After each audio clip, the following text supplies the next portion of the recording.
Welcome to Creative Piecemeal. I'm Tammy Takaishi, a board-certified music therapist. Join me each week as a new guest from across the fine and creative arts spheres shares struggles, triumphs, laughs, words of wisdom, and more in authentic, thought-provoking, and inspiring interviews. Hello and welcome to Creative Piecemeal Podcast. Today I'm joined by my friend Michael Manzi. He's a drama therapy trainee as well as a performing artist, and he's in how many bands are you in, Michael? Just one band. Just one. Just the one band, and I'm really excited because I've listened to their music and it's awesome. So if you're into rock music, definitely check them out in the New York City area. We'll be talking about that a little bit more later. But to start with, who or what inspired you to seek the path that you're on to do drama therapy and to become a musician? That's a great question. Thanks for having me. I guess I would say, all right, well, if we're going for a little bit of the history, I got into theater as a young kid. I had undiagnosed ADHD, and it was one of the things that, was recommended and something I think my mother found. She connected me with a theater company when I was in like second or third grade, something like that. And I fell in love with performing. I was always a little bit of a performative kid, putting on shows and directing movies with my friends. And so there was always this desire to craft things and be seen. And I really got into music more in my adolescence when I started to feel like there were things coming up for me that didn't feel suited for the Western musical theater stage as I was like trained in it. I mean, for one thing, I found that I really gained a lot from exploring scripts, under the guidance of, some incredible teachers. And also there were stories that I wanted to tell that no one had written yet, or that, weren't in this Western musical theater canon. Feelings of being, lonely and young and angsty and things that, I needed the chance to put my own words to it. And so that was really when I got into music. I started off as a songwriter and then sort of had some piecemeal music education on top of that as I got thicker into the process of being a songwriter. And so when I was in college, I dove headfirst into the sort of the musician persona. It felt like it, in a lot of ways, I think it captured like the shadow of me. Being in a rock band helped me to integrate a little bit more of the bad boy side of Michael Manzi, which is like, there isn't a ton of that, but there's enough that I needed a place to put it, And I started, I went to NYU undergrad, and I found myself constantly being cast in plays and musicals as like the guitar playing actor. And it was a role that I really fell in love with. I loved getting to express myself through music, but still taking on characters. And the more that I got into that kind of work, the more I realized just how dramatic music was. For me, it was about storytelling, and it was about performing the persona of the musician, whatever that meant, about being the rock star. There was some particular rock stars that really inspired me. Then I found myself looking at, what is the dramatic component here of being in a band? And I found that there was something really healing for me about being in the band and getting to play these parts in a way that theater had come close to offering me that kind of healing, but then got stuck, in what was already written, And so that, combined with my undergraduate studies, which really incorporated mental health and a lot of philosophy as well, led me to my current path. I was in a theater production at NYU that was involved with the drama therapy program, and I just fell in love with people there. I fell in love with their attitude towards art. And as I continued to pursue art as a profession, I continued to feel the weight of trying to make it, and the way that was getting in the way of the things that I loved about making art and putting together performances. And so that, combined with, the friends that I had made in the drama therapy department, really inspired me to take on the work of the drama therapist. And that's sort of that's the sort of short history of how I am here now. Excellent. And for those that don't know, can you explain a little bit about drama therapy and how it's different than, just someone going into the theater arts, for example? Yeah, absolutely. So drama therapy can look a lot like theater education, but it's specifically different, right? It's designed to incorporate therapeutic goals. So here, I can give you the official definition of drama therapy is I prepared some notes. The North American Drama Therapy Association defines drama therapy as the intentional use of drama and/or theater processes to achieve therapeutic goals. It describes drama therapy as an embodied practice that's active and experiential. And I think a way to clarify that for the general audience, right, is that there really is a large variety of what drama therapy practice can look like. As with a lot of the creative arts therapies, drama therapy can be individual, it can be group work, it can range from putting on an entire production to a talk therapy session in which we explore the characters that come up in a personal story, right? And there is this sort of push to use sort of the analytic lens of theater, right? Of exploring feeling and story and relationship towards the philosophical approach towards psychoanalysis, right? So there's this sense that we're not only exploring the creative process, but we're exploring what our own personal story looks like and how we show up in it.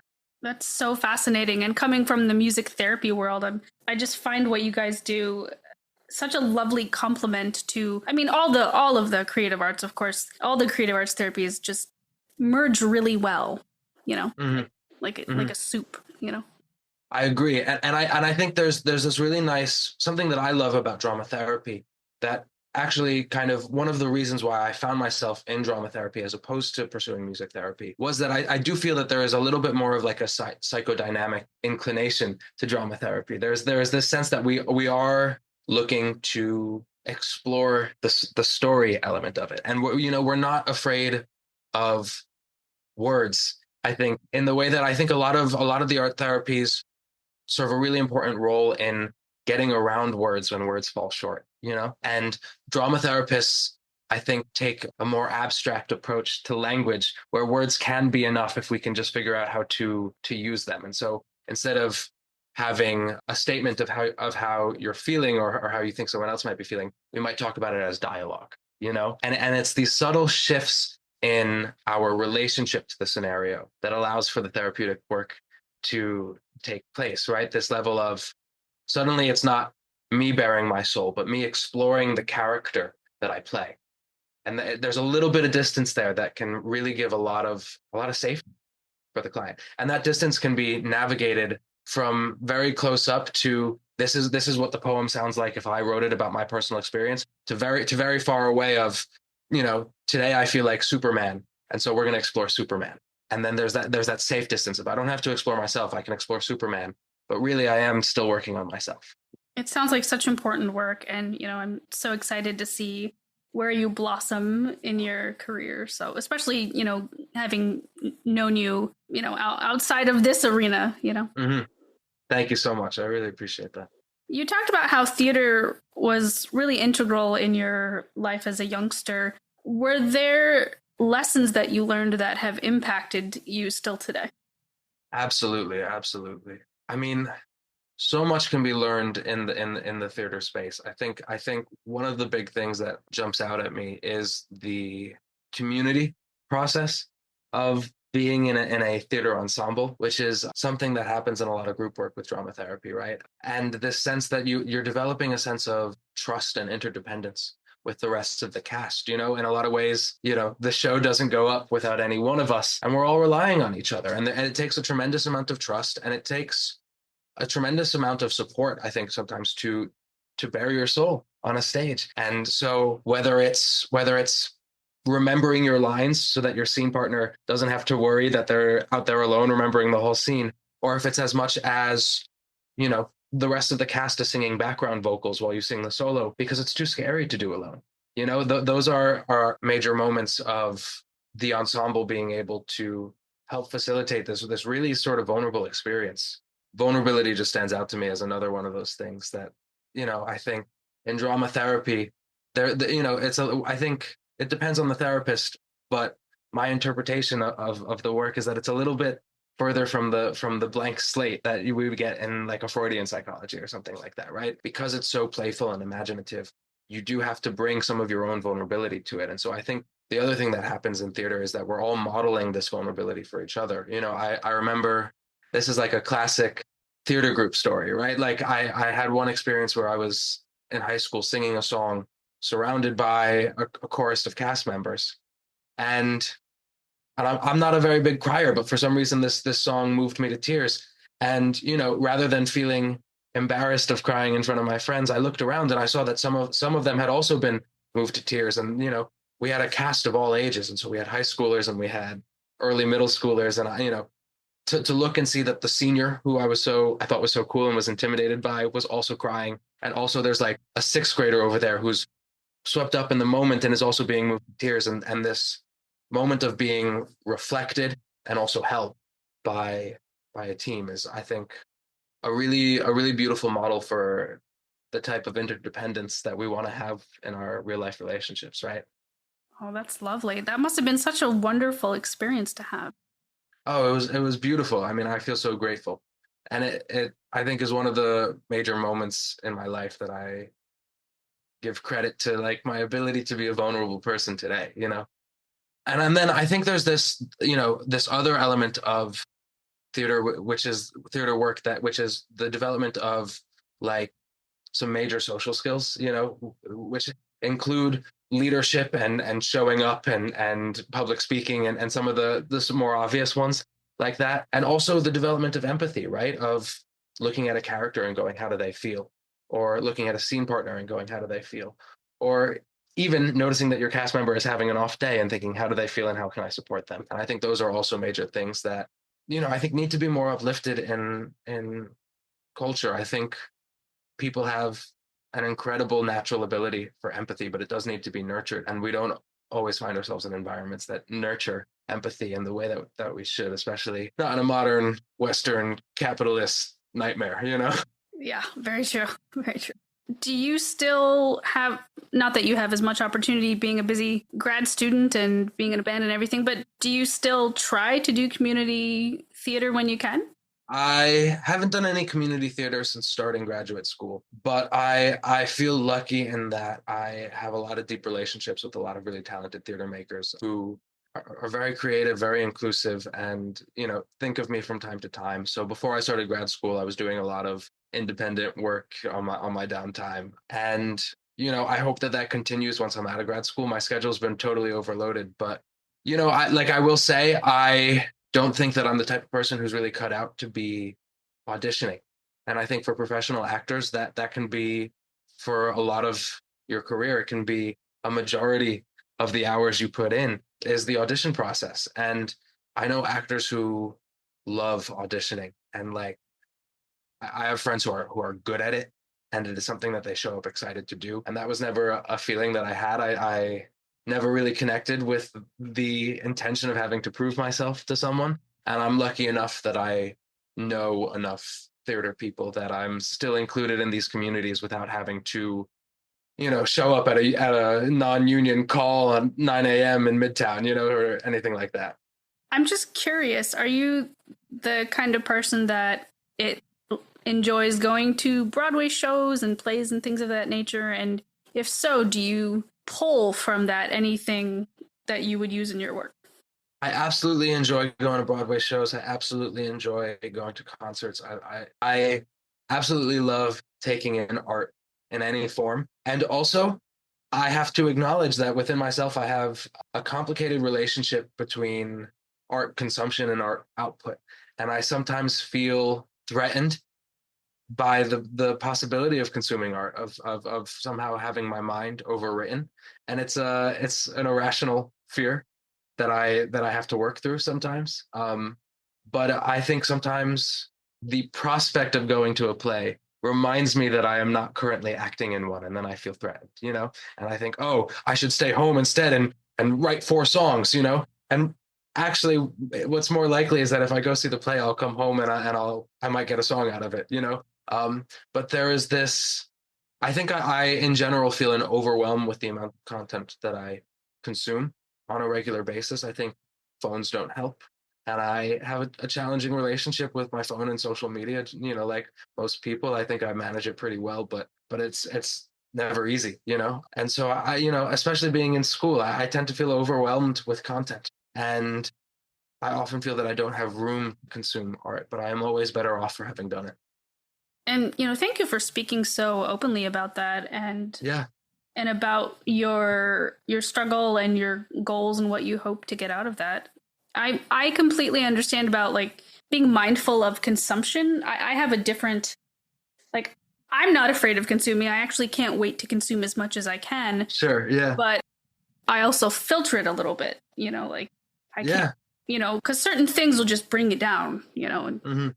so yeah, yeah, And I think there's a reality too, which is that when we study the arts, we can get into a bad habit of trying to view art academically all the time. And I think, when I was in college, I definitely fell into that pattern of like seeing a show and just like always finding something that I didn't like about it. And what took me some time to realize was that the shows that I loved the most were the ones that did elicit these little moments of, oh, but I would have done that differently, because it got me excited enough that I was telling my own stories off the side of it.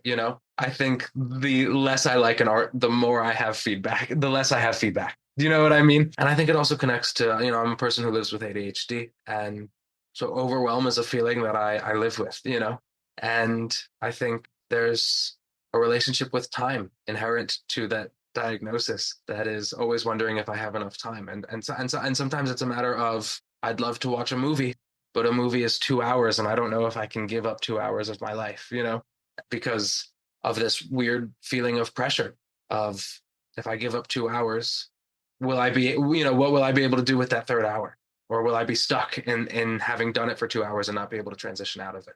Which are, these are all things that I grapple with, and I survive it, and it's okay, and I get things done. But these are the things that come up for me. Do you embrace your ADHD, which is obviously very much a part of you and your uniqueness?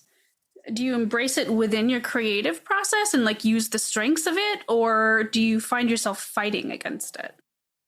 It's a combination of both, right? I think I've done a lot of work to accept my ADHD, especially being someone who was diagnosed later in life. And so sometimes that acceptance looks like knowing that I'm not the type of person who necessarily sits down to write a song, completes a song in an hour, and then moves on with his day, but rather someone who might feel the impulse to write a song tomorrow if it comes up. And this acceptance of that feeling will return, because for a while I had the fear that I was at the whim of my impulses and that I couldn't control them. And the older I get, the more I learn the patterns of my impulses and how to direct them and control them. And so I get, more comfortable with, oh, I would like to write a song tonight. Let me set aside an hour, but not pushing myself if the impulse is something different. Because at the end of the day, writing a song is for me. And if I feel like painting a picture or watching a movie, then I'll do what the impulse tells me to do.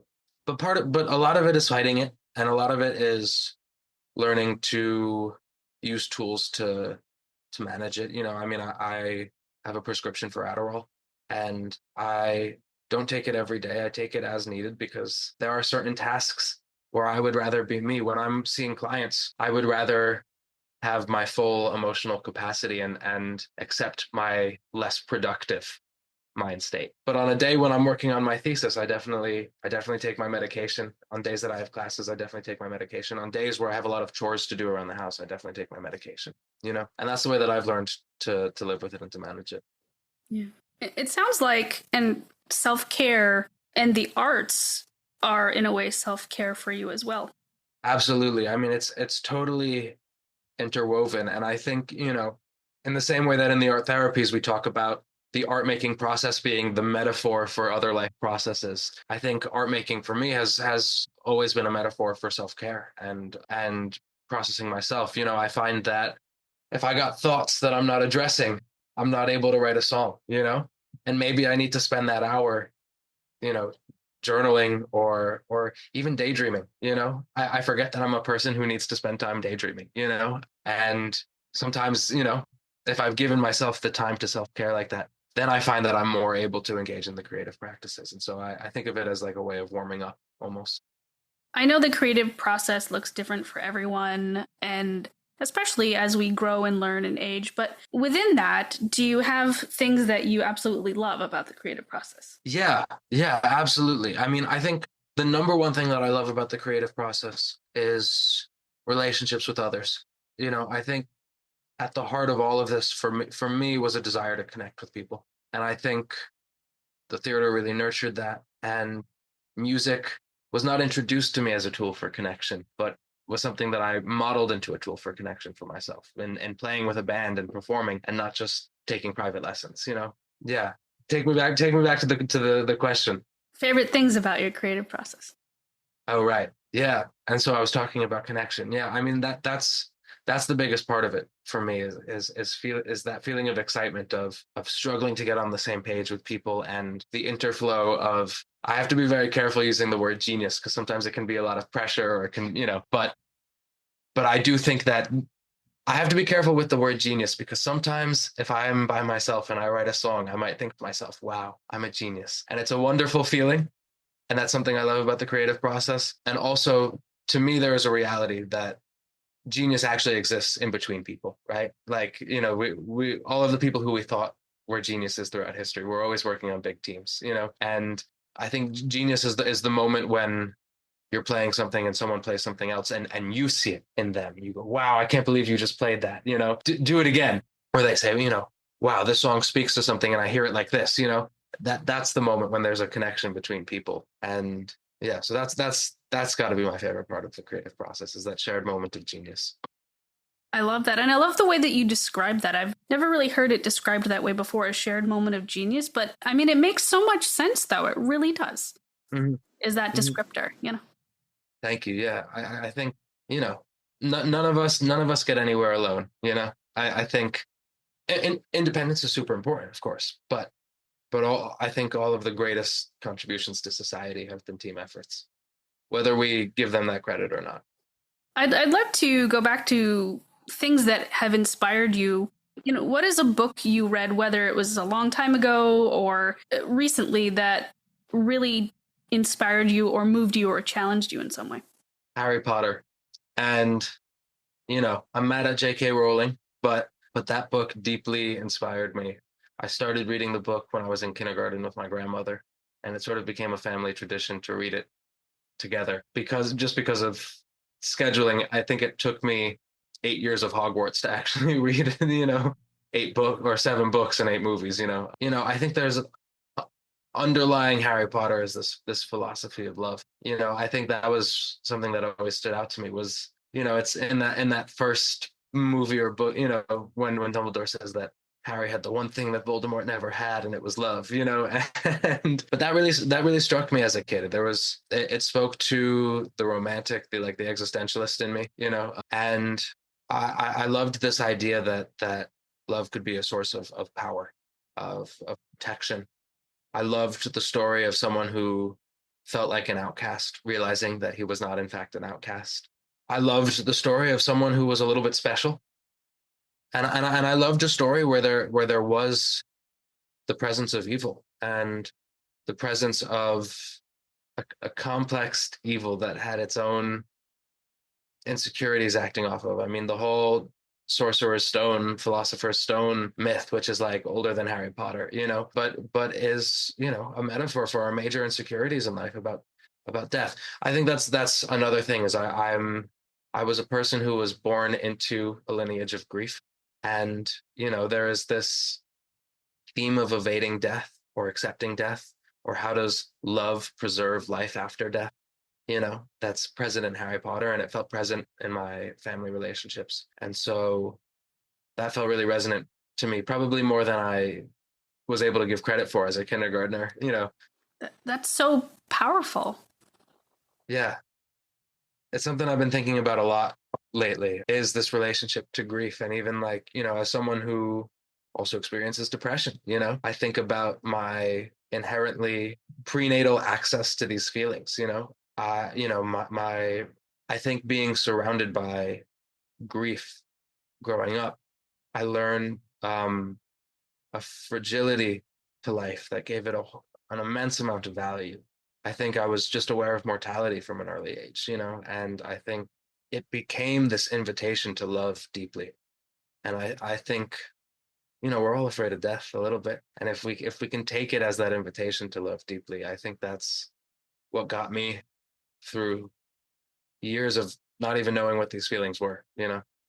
I haven't seen you act, but I can tell from knowing you that you carry with you that a strong sense of just love for life and passion for experiencing it fully in whatever it looks like that day, you know? Yeah, yeah, right. It's the here and now, and its presence. I think, there are lots of different philosophies towards acting. Mine has always been rooted in presence. I was actually super lucky to take a class in college that synthesized acting technique with a specific Buddhist tradition called the Shambhala. And that was a deeply influential class for me because it reinforced this necessity for love and this necessity for presence in art, that coming to the stage, you need to bring authenticity, and authenticity can't, in my belief, can't really be manipulated to be something else. I mean, you can do an outward to inward acting process where you say, well, if I make my body the shape of the character's body and I put on the voice, then then the feeling will follow. And that's all that's effective for some people, but for me it always was about tapping into as real as I could be with the emotion, and then accepting where that limit was, and bringing that to the stage. I was never the type of person who felt like he had to cry in a scene because the script said he had to cry. Like if I'm not crying, then I'm not crying. It's not authentic. To a certain extent, I think in that way, anyone can be a good actor in the right setting, in the right part, in the right play with the right audience. If you can tap into some authenticity that aligns enough with the role that you're casted, you know, then that's an exceptional performance right there. I'd love to talk about your band. What's going on with your band, and what do you love the most about being in a band? Well, things with the band is going well. We just had a show at Mercury Lounge, which we were very pleased with. And by the time this airs, I hope that we'll have released a few more singles off of this waterfall release that we're doing. We've got some stuff recorded that we're slowly letting out at the speed of really my grad school homework. Otherwise, I would be releasing the music faster. But being in a band is an amazing feeling. It's something that makes me feel most like myself. I really enjoy leading a room. I really enjoy being a person who's responsible for making sure that everyone's voice is heard and checking in with everyone in the rehearsal and making sure that everyone feels supported in their performance, right? Facilitating, I think, the type of trust that I learned from theater of taking time to stop and see what everyone's needs are and feeling supported in a performance. I think, when I first got into the music scene, it was a lot of like, I was on a college campus, and so I was with a lot of jazz cats who didn't even need to rehearse the songs, and that was wonderful. And also, there was an independence to that kind of work that is honestly incredible. I mean, it amazes me, but it's not a type of way that I'm able to work. And so I'm lucky I've been playing long enough now with the same team. I think the longest member of the team has been with me since 2019, and we have this incredible musical and personal bond between. There's 7 of us now, and it's so excited that this family just keep growing. And really, honestly, some of the best people that I know. In fact, a few years ago, I sort of had the realization that I'd really found some exceptional men to be in the band, and we now have both men and women in the band. But a few years ago, it was just men, and I found that it was an opportunity for me to have healing male relationships in a way that I had been procrastinating. I just found a team of, in fact, let me name these members. We've got Ben Fortunato, we've got Sean Hannon, we've got Nate Piazza, we've got David Ladwig, and then we also have Catherine Robertson and Lexi Reese, who are new additions to the team. But speaking specifically to the male relationships, just men of really exceptional character, just incredible kindness and vulnerability, which was something that I felt like I struggled to find growing up, and especially being in a female dominated field, it's easy for me to default to fitting in with the girls, and so I think one of the things that I gained from this band was having really formative male relationships, of really working on showing up with vulnerability, because I think for men it's easy to turn off the vulnerable side in a room full of men, and to put on the persona of masculinity that I think we're all, I think, men and women and non-binary people, like, I think we're all taught by the patriarchy to show this masculine persona in a way that doesn't show weakness. And that has never really come very naturally to me. I feel lucky, even if I haven't seen this band, in months. If we've taken months off from rehearsing, we all get busy, we come back and the first thing we all want to know is how we're doing, and so just went through a breakup and someone's having a hard time at work, but someone's, but we're all really glad to be there. And just being able to have that kind of honest relationship has been super powerful. That's great. It sounds like you've really found your community, not just in the theater world, but in the music world. And it's so important to have that in life, you know? Absolutely. And it takes time to build. There were times when I thought I wouldn't ever find community again, and even, as I prepare to leave graduate school and enter the workforce, I wonder how community is going to change for me and what it's going to look like. And it's easy, I think, to take the sort of mistaken mental default of never again or forever, or whatever it is that, oh, well, I probably won't experience community like this again, but as evidenced from the band, it's possible to build these things, and it's, you find them in the least expected places. What is a piece of advice that, whether from your music world or your theater world, that you really carry with you day to day? One piece of advice from myself to myself is to not worry about what other people are going to think of the art, and to not worry about the audience, and to not worry about selling it, to not worry about streams and ticket sales and all of that kind of stuff. Because for me personally, that stuff gets in the way of what brings me joy. And I got to worry about those things a little bit, if we want to have rehearsals, we probably should book a gig at the end of the rehearsal period. And if we're going to book a gig, then we have to sell tickets. And so there's some attention to that. But I do try to remind myself, and it's a hard thing to remind myself, but to put our process first, because that's what it's always been about. And it's always been about healing, healing myself and forming these relationships and uplifting each other. And so, and it's tempting, every now and then, we'll post a song and it'll get, better reception than we expected, or we'll have a gig and we'll sell more tickets than we expected. And you get this sort of feeling like, oh my God, are we making it all of a sudden, and should we keep trying to make it? And I have to remind myself that that's not what it's about for us, And I guess I would just connect that to,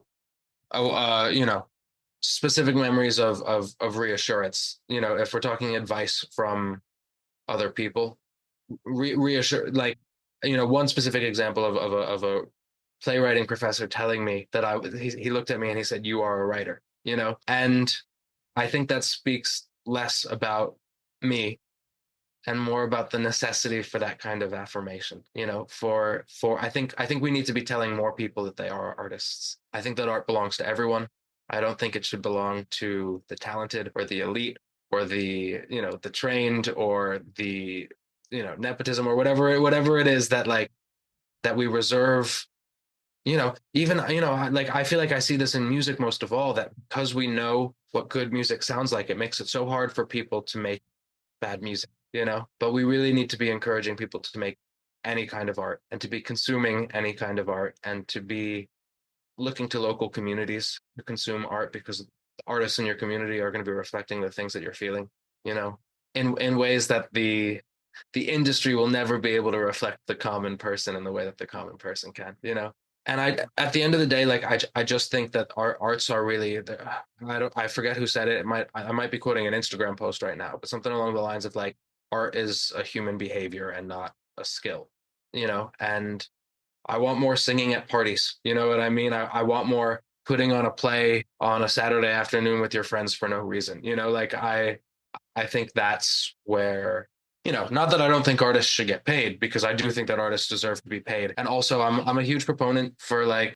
dismantling the industry, If you could do any other creative art besides what you currently engage in, what would you try?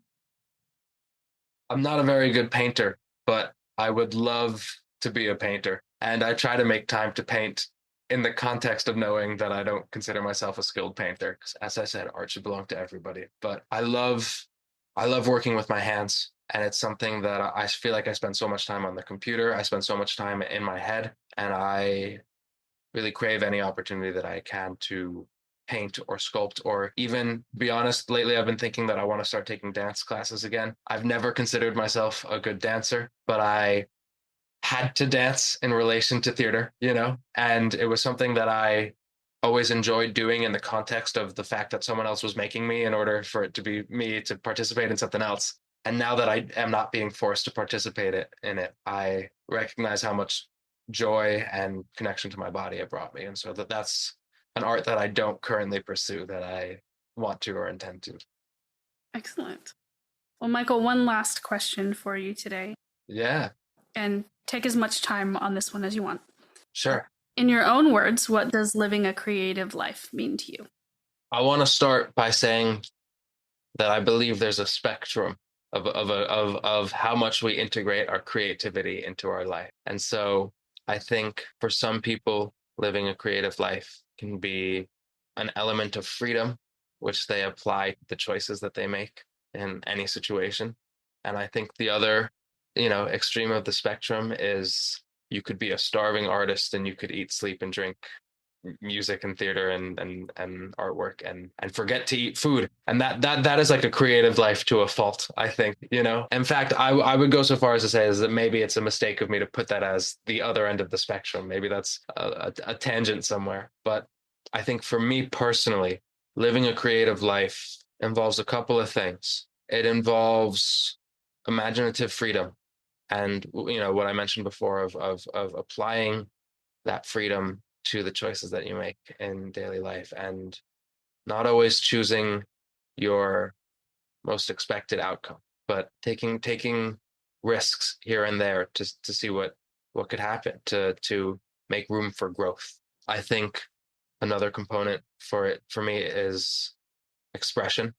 I think something I've identified about myself is that I have a need to express myself. I have a desire to be witnessed. I have a desire to perform, and it's something that I fluctuate in my relationship to. I have phases of life where I don't want anyone to see me, but for the most part, I want to be witnessed in my multitudes. I want to be witnessed as a clean-cut, professional therapist, and I also want to be witnessed as a impulsive, sort of ecstatic rock star, and because it's a part of my personality. It's not the whole of it, but it's a part of it, and I have the need to show up socially with all of these pieces. And I would say the other thing is and I think this is a big one, I think is transformation, is being able to take the content of your life and the content of your feelings and transform it into beauty, into something that can feel organized to an extent or captured or communicable. And I think part of that is connected to this craving of connection, right? Like I do think it's so hard for me to separate our human desire for connection with others from our human desire to be creative. Yeah, understanding and connection, those feel like the big things, like transforming things into a way that you can understand it and transforming it into a way that other people can maybe understand you. Those feel like the big pillars of a creative life for me. Excellent. And such a beautiful, thought out answer, too. Thanks. I appreciate that. Well, Michael, thank you so much for being on the show. Listeners, please check the show notes to learn more about drama therapy, as well as Michael's band. And yeah, Hearts Open. Hearts Open. So if you're in the New York City area, you can catch them at a gig. And as always, thanks for listening. Thanks for listening to Creative Piecemeal. We hope today's episode left you feeling inspired. This podcast is independently created and produced by the host, Tammy Takaishi. More details about today's guest can be found in the show notes, along with links to the podcast's socials, merch store, and ways to support arts organizations AHA Broadway and New Normal Rep, both near and dear to Tammy's heart. Don't forget to visit creativepiecemeal.com, the official podcast website, where you can leave fan mail, write a review, explore Tammy's blog, and discover the growing collection of episodes. Special thanks to our audio engineer, Alex Repetti. Additional narration by Dante Jace. Let's keep celebrating creativity in all its forms.